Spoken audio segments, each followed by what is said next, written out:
Hello friends, welcome back to my YouTube channel. Friends, आज के video में आप देखने वाले हैं यूजीसी नेट के पाठ्यक्रम में लगी हुई कहानी आकाशदीप। इसके पहले भी हम लगभग कहानियों को पढ़ चुके हैं, उसमें इम्पोर्टेंट तथ्यों को देख चुके हैं। आज हम इस कहानी को अच्छे से देखेंगे और इसमें जो भी इम्पोर्टेंट कथन होगा वो हम आपको बताते चलेंगे। तो कहानी है आकाशदीप। इसे लिखा है जयशंकर प्रसाद ने। आकाशदीप कहानी जयशंकर प्रसाद के कहानी संग्रह आकाशदीप में संग्रहित है, जो कि 1929 में यह संग्रह प्रकाशित हुई थी। तो इस कहानी को अब हम पढ़ते हैं। शुरुआत कहानी की होती है एक वर्ड से, बंदी। बंदी वर्ड से इस कहानी की शुरुआत होती है। तो कहता है कि बंदी क्या है, सोने दो। तो वो प्रश्न पूछता है कि मुक्त होना चाहते हो।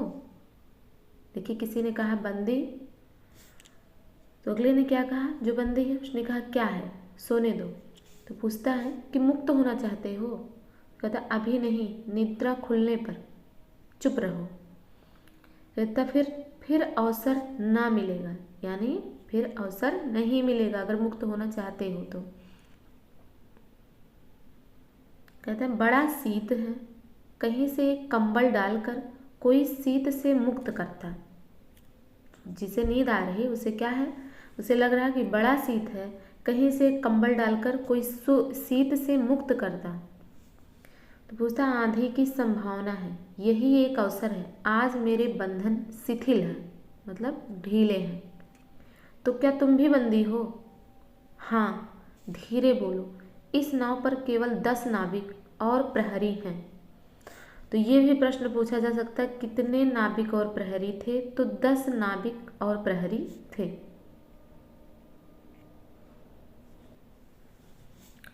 शस्त्र मिलेगा? दूसरा पूछता कि शस्त्र मिलेगा? तो कहता मिल जाएगा। पोत से संबद्ध रज्जू काट सकोगे? यानी शस्त्र अगर मिल जाएगा तो पोत से संबद्ध रज्जू काट सकोगे? आंसर आता है कि हाँ। समुद्र में हिलोरें उठने लगी, दोनों बंदी आपस में टकराने लगे। पहले बंदी ने अपने को स्वतंत्र कर लिया, दूसरे का बंधन खोलने का प्रयत्न करने लगा। लहरों के धक्के एक दूसरे को स्पर्श से पुलकित कर रहे थे। मुक्ति की आशा, स्नेह का असंभावित आलिंगन, दोनों ही अंधकार में मुक्त हो गए। दूसरे बंदी ने हर्षातिरेक से उसको गले से लगा लिया। सहसा उस बंदी ने कहा, यह क्या, तुम स्त्री हो? तो स्त्री ने क्या कहा, क्या स्त्री होना कोई पाप है? अपने को अलग करते हुए स्त्री ने कहा, शस्त्र कहाँ है? तो कहता है तुम्हारा नाम? तो कहती है कि चंपा। नाम क्या बताती है? चंपा। तारक खचित नील अंबर और समुद्र के अवकाश में पवन उधम मचा रहा था। अब सेंटेंस जो आता है वो क्या आता है कि तारक खचित नील अंबर और समुद्र के अवकाश में पवन उधम मचा रहा था। अंधकार से मिलकर पवन दुष्ट हो रहा था। देखिए किस तरीके से शब्दों का प्रयोग किया गया है कि तारक खचित नील अंबर और समुद्र के अवकाश में पवन उधम मचा रहा था, यानी आंधी चल रही थी। अंधकार से मिलकर पवन दुष्ट हो रहा था। समुद्र में आंदोलन था, नौका लहरों में विकल थी। स्त्री सतर्कता से लुढ़कने लगी। एक मतवाले नाविक के शरीर से टकराती हुई सावधानी से उसका कृपाण निकालकर फिर लुढ़कते हुए बंदी के समीप पहुंच गए। सहसा पोत से पथ प्रदर्शक ने चिल्लाकर कहा, आंधी। तो ये बात किसने कहा था? आंधी। आंधी को किसने बताया था? तो पोत से जो पथ प्रदर्शक था उसने कहा था चिल्लाकर कि आंधी, आंधी आ गई। ये भी इम्पॉर्टेंट है कि सहसा पोत से पथ प्रदर्शक ने चिल्लाकर कहा कि आंधी। आपत्ति सूचक तुर्य बजने लगा। तुर्य एक प्रकार का वाद्य यंत्र होता है जो पहले के समय किसी सूचना को देने के लिए बजाया जाता था। अब आगे सब सावधान होने लगे। बंदी युवक उसी तरह पड़ा रहा। किसी ने रस्सी पकड़ी, कोई पोल खोल रहा था, पर युवक बंदी ढुलक कर उस रज्जू के पास पहुंचा जो पोत से संलग्न थी।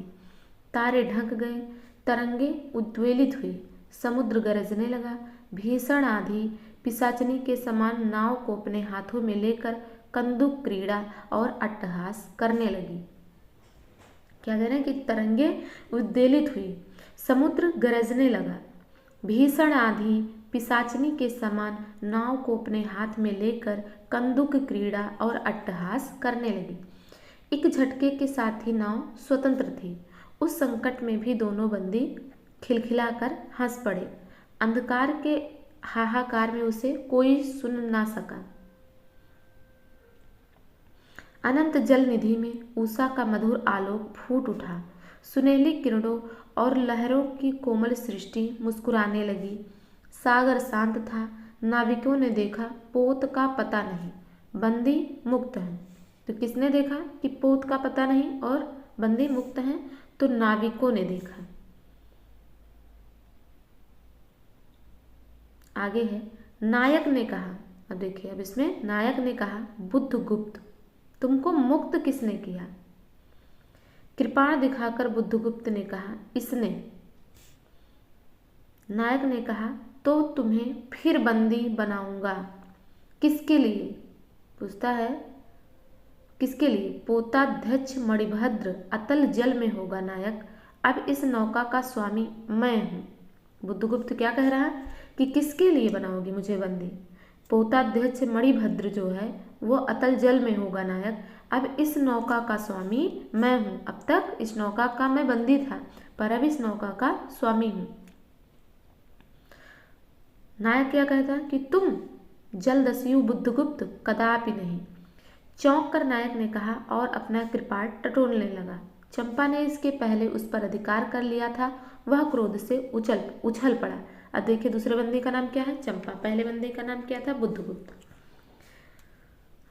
आगे है कि तो तुम द्वंद्व युद्ध के लिए प्रस्तुत हो जाओ, जो विजयी होगा वह स्वामी होगा। इतना कहकर बुद्धगुप्त ने कृपाण देने का संकेत किया। चंपा ने कृपाण नायक के हाथ में दे दिया। चंपा ने कृपाण नायक के हाथ में दे दिया। भीषण घात प्रतिघात आरंभ हुआ। दोनों कुशल, दोनों त्वरित गति वाले थे। भीषण घात प्रतिघात आरंभ हुआ, पर दोनों कुशल थे, दोनों ही त्वरित गति वाले थे। बड़ी निपुणता से बुद्धगुप्त ने अपना कृपाण दांतों से पकड़कर अपने दोनों हाथ स्वतंत्र कर लिए। चंपा भय और विस्मय से देखने लगी। नाविक प्रसन्न हो गए, परंतु बुद्धगुप्त ने लाघव से नायक का कृपाण वाला हाथ पकड़ लिया और विकट हुंकार से दूसरा हाथ कटी में डाल उसे गिरा दिया। दूसरे ही क्षण प्रभात की किरणों में बुद्धगुप्त का विजयी कृपाण उसके हाथों में चमक उठा। नायक की कातर आंखें प्राण भिक्षा मांगने लगी। अब तक जो उसे बंदी बनाया, बुद्धगुप्त को बंदी बनाना चाहता था, अब जब वो हार गया तो उसकी आंखें प्राण भिक्षा मांगने लगी।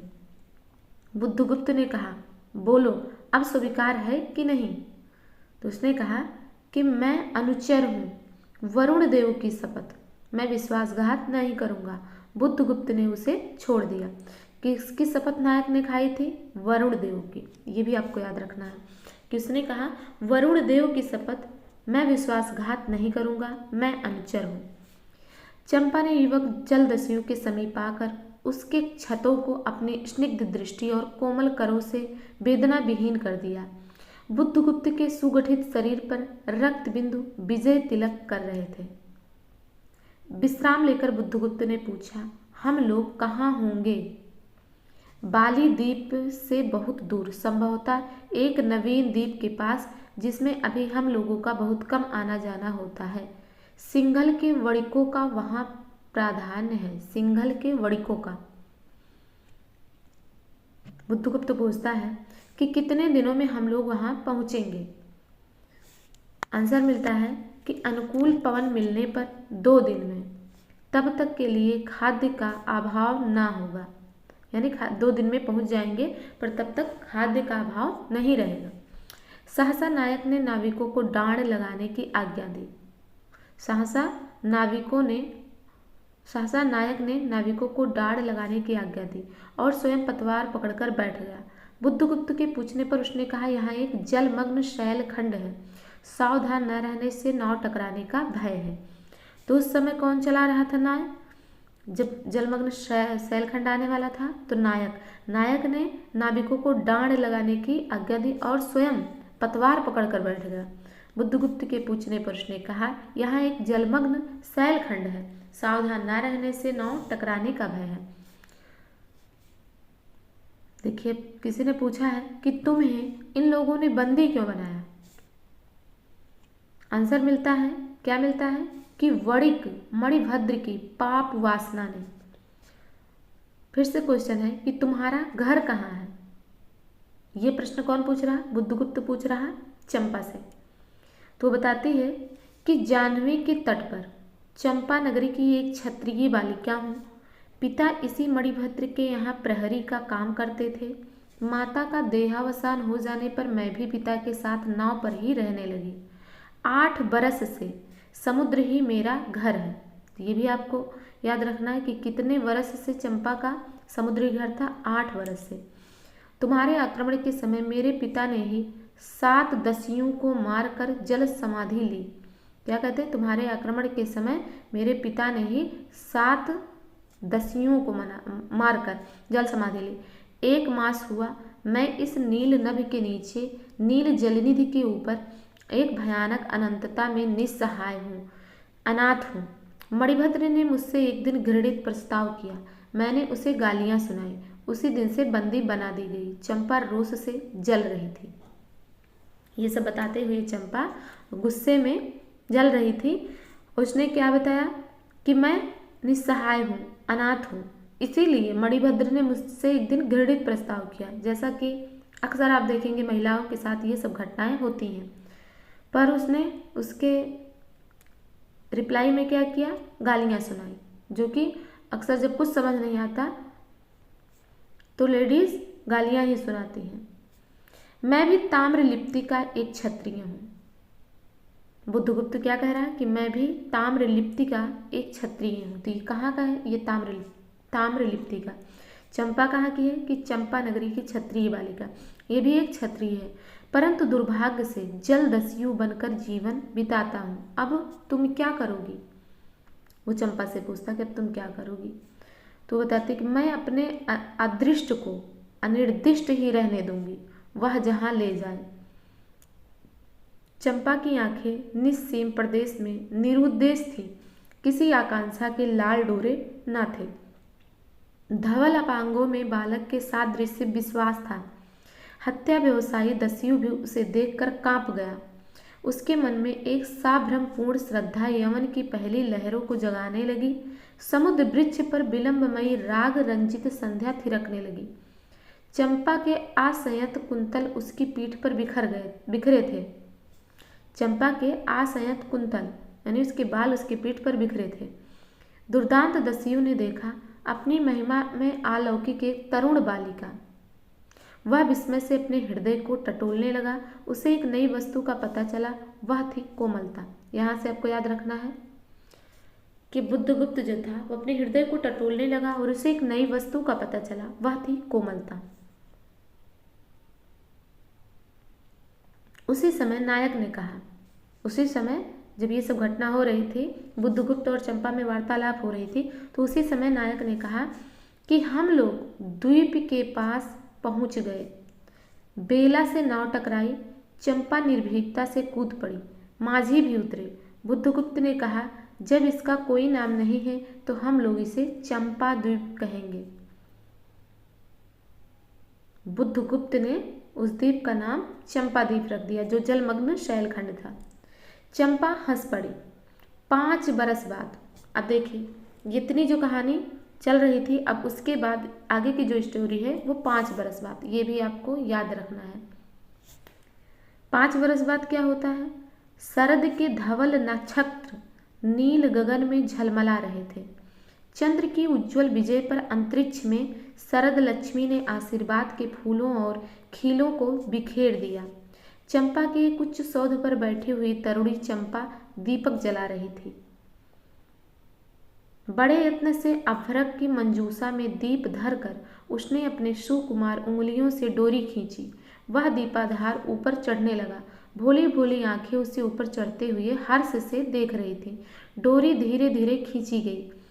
चंपा की कामना थी कि उसका आकाश दीप नक्षत्रों से हिल मिल जाए, किंतु ऐसा होना असंभव था। उसने आशा भरी आंखें फिरा ली। जो वो दीप जला रही थी वो एक बांस के ऊपर डोरी की सहायता से ऊपर रखती थी कि जिससे थोड़ा उजाला दूर तक फैल सके। तो उस कहने का तात्पर्य है क्या कि चंपा की क्या कामना थी कि जो वो आकाश दीप जला रही वो नक्षत्रों से हिल मिल जाए, किंतु ऐसा होना असंभव था। उसने आशा भरी जो उसकी दृष्टि थी उसे फिरा ली। सामने जल राशि का रजत श्रृंगार था।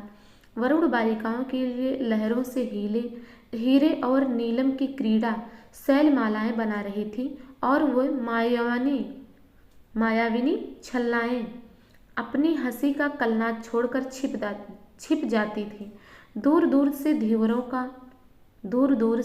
धीवरों का वंशी झनकार उनके संगीत सा मुखरित होता था। चंपा ने देखा कि तरल संकुल जल राशि में उसके कंदील का प्रतिबिंब अस्त व्यस्त था। वह अपनी पूर्णता के लिए सैकड़ों चक्कर काटता था। वह अनमनी होकर उठ खड़ी हुई, किसी को पास ना देखकर पुकारा, जया। तो चंपा ने 5 वर्ष बाद जब वो आकाशदीप जला रही थी तो उस समय उसने किसे पुकारा था? तो उसने पुकारा था जया को। एक श्यामा युवती सामने आकर खड़ी हुई। वह जंगली थी। नील नभोमंडल से मुख में शुद्ध नक्षत्रों की पंक्ति के समान उसके दांत हंसते ही रहते। वह चंपा को रानी कहती। रानी चंपा को कौन कहता था? जया कहती थी। जया क्या कहती थी? चंपा को रानी कहती थी। बुद्धगुप्त की आज्ञा थी। बुद्धगुप्त की आज्ञा के अनुसार जया जो है वो चंपा को रानी कहती थी। तो वो पूछती है कि महानाविक कब तक आएंगे, बाहर पूछो तो चंपा ने कहा और जया चली गई। दूरागत पवन चंपा के अंचल में विश्राम लेना चाहता था। उसके हृदय में गुदगुदी हो रही थी। आज ना जाने क्यों वह बेसुध थी। एक दीर्घकाय दृढ़ पुरुष ने उसकी पीठ पर हाथ रख चमत्कृत कर दिया। उसने फिर कहा, बुद्धगुप्त, बावली हो क्या? बुद्धगुप्त ने क्या कहा? बावली हो क्या? यहाँ बैठी हुई अभी तक दीप जला रही हो? तुम्हें यह काम करना है? क्षीर निधि साई अनंत की प्रसन्नता के लिए क्या दासियों से आकाश दीप जलवाऊं? तो चंपा ने क्या कहा कि क्षीर निधि साई अनंत की प्रसन्नता के लिए, मतलब यह जो काम करके मुझे इतनी ज़्यादा प्रसन्नता होती है, अनंत प्रसन्नता होती है, उस काम के लिए क्या मैं दासियों को बुलाऊं? क्या मैं दासियों से वो काम करवाऊं? तो कहते हंसी आती है। तुम किसको दीप जलाकर पथ दिखलाना चाहती हो? उसको जिसको तुमने भगवान मान लिया है। हाँ, वह भी कभी भटकते हैं, भूलते हैं, नहीं तो बुद्धगुप्त को इतना ऐश्वर्य क्यों देते? चंपा कहती है कि हाँ, वह भी कभी भटकते हैं, भूलते हैं, नहीं तो बुद्धगुप्त को इतना ऐश्वर्य क्यों देते? ये दीप जलाकर मैं उन्हें जगाना चाहती हूँ, उन्हें राह दिखाना चाहती हूँ। तो उसने कहा, तो बुरा क्या हुआ इस द्वीप की अधीश्वरी चंपा रानी? आंसर वो देती है कि मुझे इस बंदी गृह से मुक्त करो। अब तो बाली, जावा, सुमात्रा का वाणिज्य केवल तुम्हारे ही अधिकार में है महानाविक, परंतु मुझे उन दिनों की स्मृति सुहावनी लगती है जब तुम्हारे पास एक ही नाव थी और चंपा के उपकूल में पड़े लाद कर हम लोग सुखी जीवन बिताते थे। इस जल में अगणित बार हम लोगों की तरी आलोक में प्रभात में तारिकाओं की मधुर ज्योति में थिरकती थी। बुद्धगुप्त, उस विजन अनंत में जब माझी सो जाते थे, दीपक बुझ जाते थे, हम तुम परिश्रम से थक कर पालों में शरीर लपेट कर एक दूसरे का मुंह क्यों देखते थे? वह नक्षत्रों की मधुर छाया। तो यहाँ पर आपको याद रखना है कि जो महानाविक है बुद्धगुप्त, उसका किन किन देशों पर वाणिज्य का अधिकार था? तो बाली, जावा और सुमात्रा, ये 3 आपको याद रखना है कि बाली, जावा और सुमात्रा। तो उसने कहा तो चंपा अब उससे भी अच्छे ढंग से हम लोग विचर सकते हैं, यानी अपना जीवन अब उससे भी अच्छे ढंग से व्यतीत कर सकते हैं। तुम मेरी प्राणदात्री हो, मेरी सर्वस्व हो। तो उसने क्या कहा चंपा ने, नहीं नहीं, तुमने दस्यु वृत्ति छोड़ दी, परंतु हृदय वैसा ही आकरुण, सातृष्ण और ज्वलनशील है। तो ये 3 शब्द ये किसने कहा था? ये कहा था चंपा ने कि तुम आकरुण, सातृष्ण और ज्वलनशील हो। तुम भगवान के नाम पर हंसी उड़ाते हो, मेरे आकाशदीप पर व्यंग कर रहे हो नाविक। उस प्रचंड आंधी में प्रकाश की एक एक किरण के लिए हम लोग कितने व्याकुल थे। मुझे स्मरण है जब मैं छोटी थी, मेरे पिता नौकरी पर समुद्र में जाते थे, मेरी माता मिट्टी का दीपक बांस की पिटारी में भागीरथी के तट पर बांस के साथ ऊंचे टांग देती थी।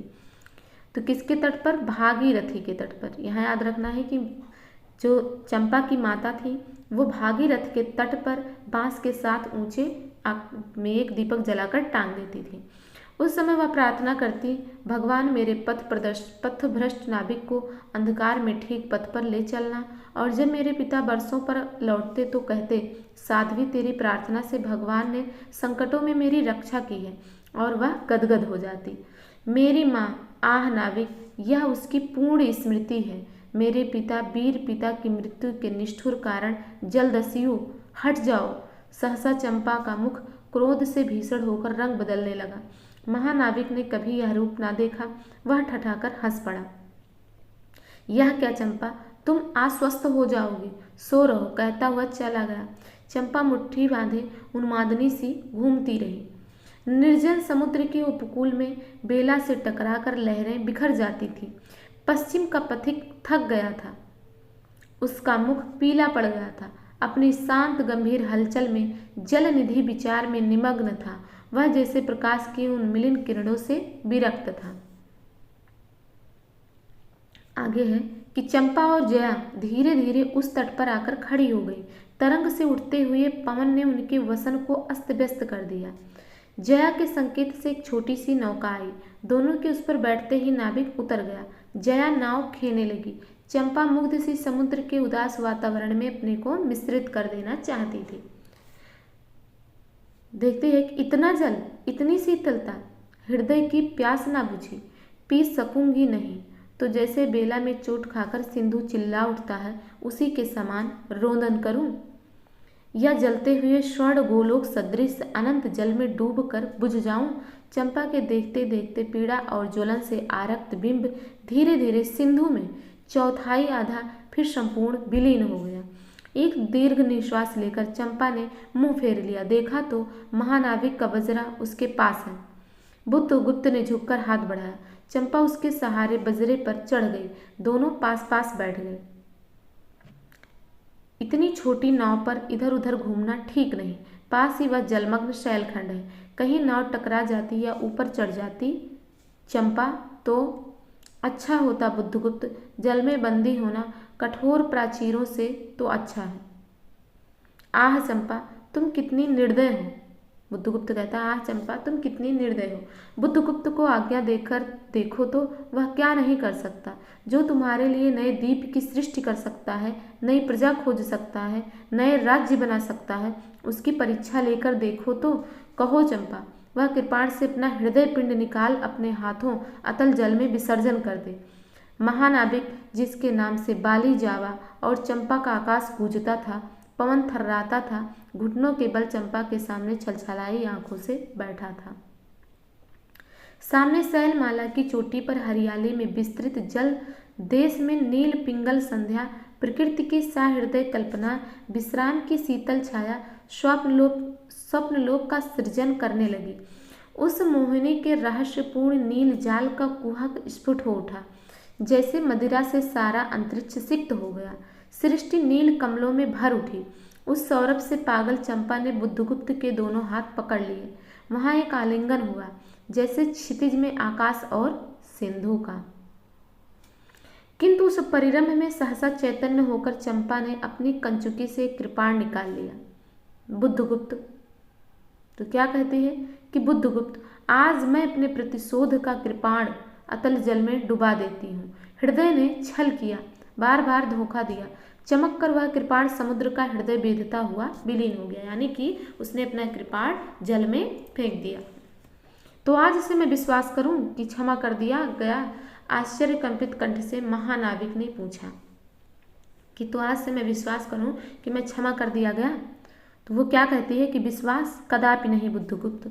जब मैं अपने हृदय पर विश्वास नहीं कर सकी, उसी ने धोखा दिया, तब मैं कैसे कहूँ कि मैं तुम्हें घृणा करती हूँ? फिर भी तुम्हारे लिए मर सकती हूँ। अंधेर है जलदस्यु, तुम्हें प्यार करती हूँ। चंपा रो पड़ी। वह सपनों की रंगीन संध्या तम से अपनी आंखें बंद करने लगी। दीर्घ निश्वास लेकर महानाविक ने कहा, इस जीवन की पूर्णतम घड़ी की स्मृति में एक प्रकाश गृह बनाऊंगा चंपा। यहीं उस पहाड़ी पर संभव है कि मेरे जीवन की धुंधली संध्या उससे आलोकपूर्ण हो जाए। चंपा के दूसरे भाग में एक मनोरम शैलमाला थी। वह बहुत दूर तक सिंधु जल में निमग्न थी। सागर का चंचल जल उस पर उछलता हुआ उसे छिपाए था। आज उसी शैलमाला पर चंपा के आदि निवासियों का समारोह था। उन सबों ने चंपा को वन देवी सा सजाया। ताम्र लिप्ति के बहुत से सैनिक नाविकों की श्रेणी में वन कुसुम विभीषिता चंपा शिविकारूढ़ होकर जा रही थी। तो किसका समारोह चल रहा था? आदि निवासियों का। और उन्होंने चंपा को वन देवी के जैसा सजाया, क्योंकि जो आदिवासी होते हैं उन्हें वनों से, जंगलों से बहुत ज़्यादा लगाव होता है, तो उनके यहाँ वन देवी तो जरूर होती है। शैल के ऊंचे शिखर पर चंपा नाविकों को सावधान करने के लिए सुदृढ़ दीप स्तंभ बनवाया गया था। आज उसी का महोत्सव है। बुद्धगुप्त स्तंभ के द्वार पर खड़ा था। शिविका से सहायता देकर चंपा को उसने उतारा। दोनों ने भीतर पदार्पण किया। बांसुरी और ढोल बजने लगे। तो कौन कौन से वाद्य यंत्र बजे थे? बांसुरी और ढोल। ये भी आपको याद रखना है, एग्जाम में ये भी पूछा जा सकता है। पंक्तियों में कुसुम भूषण से सजी वन बालाएं फूल उछालती हुई नाचने लगी। दीप स्तंभ की ऊपरी खिड़की से यह देखती हुई चंपा ने जया से पूछा, यह क्या है जया? इतनी बालिकाएं कहाँ से बटोर लाई? तो कहती है, आज रानी का ब्याह है ना, कहकर जया ने हंस दिया। बुद्धगुप्त विस्तृत जल निधि की ओर देख रहा था। उसे झकझोर कर चंपा ने पूछा, क्या यह सच है? तो उसने कहा, यदि तुम्हारी इच्छा हो तो यह सच भी हो सकता है चंपा। कितने वर्षों से मैं ज्वालामुखी को अपने छाती में दबाए हुए हूँ। चुप रहो महानाविक। क्या मुझे निस्सहाय और कंगाल जानकर तुमने आज सब प्रतिशोध लेना चाहा? तो कहता, मैं तुम्हारे पिता का घातक नहीं हूँ चंपा। वह एक दूसरे दस्यु के शस्त्र से मरे। तो क्या कहती है कि यदि मैं इसको विश्वास कर सकती बुद्धगुप्त, वह दिन कितना सुंदर होता, वह क्षण कितना स्पृहणीय होता। आह, तुम इस निष्ठुरता में भी कितने महान होते। जया नीचे चली गई थी। स्तंभ के संकीर्ण प्रकोष्ठ में बुद्धगुप्त और चंपा एकांत में एक दूसरे के सामने बैठे थे। बुद्धगुप्त ने चंपा के पैर पकड़ लिए। उच्छ्वसित शब्दों में वह कहने लगा, चंपा, हम लोग जन्मभूमि भारतवर्ष से कितनी दूर इन निरीह प्राणियों में इंद्र और शची के समान पूजित हैं। भारतवर्ष से कितने दूर इन निरीह प्राणियों में इंद्र और शची के समान पूजित है। स्मरण होता है कि वह दार्शनिकों का देश, वह महिमा की प्रतिमा, मुझे वह स्मृति नित्य आकर्षित करती है, परंतु मैं क्यों नहीं जाता? जानती हो, इतना महत्व प्राप्त करने पर भी मैं कंगाल हूँ। मेरा पत्थर सा हृदय एक दिन सहसा तुम्हारे स्पर्श से चंद्रकांत मणि की तरह द्रवित हुआ। चंपा, मैं ईश्वर को नहीं मानता। बुद्धगुप्त कहता है कि चंपा, मैं ईश्वर को नहीं मानता, मैं पाप को नहीं मानता, मैं दया को नहीं समझ सकता, मैं उस लोक में विश्वास नहीं करता, पर मुझे अपने हृदय के एक दुर्बल अंश पर श्रद्धा हो चली है। तुम ना जाने कैसी एक बहकी हुई तारिका के समान मेरे शून्य में उदित हो गई हो। आलोक की एक कोमल रेखा इस निमिड़तम में मुस्कुराने लगी। पशु बल और धन के उपासक के मन में किसी शांत और एकांत कामना की हंसी खिलखिलाने लगी, पर मैं ना हंस सका। चलोगी चंपा? पूछता है कि चलोगी चंपा? पोतवाहिनी पर असंख्य धन राशि लाद कर राजरानी सी जन्मभूमि के अंक में आज हमारा परिणय हो, कल ही हम लोग भारत के लिए प्रस्थान करें। महानाविक बुद्धगुप्त की आज्ञा सिंधु की लहरें मानती हैं। वह स्वयं उस पोतपुंज को दक्षिण पवन के समान भारत में पहुंचा देंगी। आह चंपा, चलो। चंपा ने उसके हाथ पकड़ लिए। किसी आकस्मिक झटके ने एक पल भर के लिए दोनों के अधरों को मिला दिया। सहसा चैतन्य होकर चंपा ने कहा, बुद्धगुप्त, मेरे लिए सब भूमि मिट्टी है, सब जल तरल है, सब पवन शीतल है। ये किसने कहा था? ये सब चंपा ने कहा था कि मेरे लिए सब भूमि मिट्टी है, सब जल तरल है और सब पवन शीतल है। कोई विशेष आकांक्षा हृदय में अग्नि के समान प्रज्वलित नहीं है। सब मिलाकर मेरे लिए कुछ शून्य है। प्रिय नाविक, तुम स्वदेश लौट जाओ विभवों का सुख भोगने के लिए और मुझे छोड़ दो इन निरीह भोले भाले प्राणियों के दुख की सहानुभूति और सेवा के लिए। क्या क्या करने के लिए कहती है कि मुझे छोड़ दो? इन निरीह भोले भाले प्राणियों के दुख की अनुभूति और सेवा के लिए। तो उसमें बुद्धगुप्त क्या कहता है? तब मैं अवश्य चला जाऊंगा चंपा, यहाँ रहकर मैं अपने हृदय पर अधिकार रख सकूं, इसमें संदेह है। आह, उन लहरों में मेरा विनाश हो जाए। महानाविक के श्वास में विकलता थी। फिर उसने पूछा, तुम अकेली यहाँ क्या करोगी? उसने कहा कि पहले विचार था कि कभी कभी इस दीप स्तंभ पर से आलोक जलाकर अपने पिता की समाधि का जल से अन्वेषण करूंगी, किंतु देखती हूँ मुझे भी इसी में जलना होगा, जैसे आकाश दीप। एक दिन स्वर्ण रहस्य के प्रभात में चंपा ने अपने दीप स्तंभ पर से देखा कि सामुद्रिक नावों की एक श्रेणी चंपा का उपकूल छोड़कर पश्चिम उत्तर की ओर महाजल ब्याल के समान संतरण कर रही है। उसकी आंखों से आंसू बहने लगे। तो किस ओर? पश्चिम उत्तर की ओर। ये भी आपको याद रखना है कि सामुद्रिक नावों की एक श्रेणी जो चंपा ने देखा था वो उस उपकूल को छोड़कर पश्चिम उत्तर की ओर जा रही थी। आगे है कि यह कितनी ही शताब्दियों पहले की कथा है। चंपा आजीवन उस दीप स्तंभ में आलोक जलाती रही, किंतु उसके बाद भी बहुत दिन द्वीप निवासी उस माया ममता और स्नेह सेवा की देवी की समाधि सदृश से पूजा करते थे। एक दिन काल के कठोर हाथों से उससे भी अपनी चंचलता से गिरा दिया। एक दिन काल के कठोर हाथों ने उसे भी अपनी चंचलता से गिरा दिया।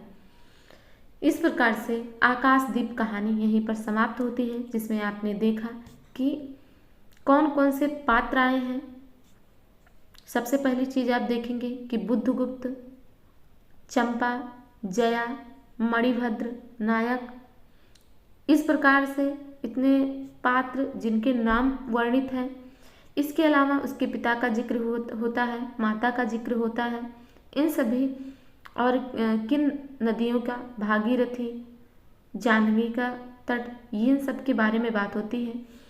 चंपा नगरी की क्षत्रिय कन्या है और जो बुद्धगुप्त है वो कहाँ का है? ताम्रलिप्ति का क्षत्रिय है। तो इस प्रकार से ये कहानी यहीं पर पूर्ण होती है और इसमें जो भी इम्पोर्टेंट तथ्य लगे वो हम सब आपको बता दिए हैं। अगर इससे संबंधित आपका कोई क्वेरी हो तो आप हमें कमेंट बॉक्स में लिख सकते हैं। वीडियो आपको कैसी लगी, कहानी कैसी समझ में आई, ये हमें कमेंट के माध्यम से आप ज़रूर बताइए।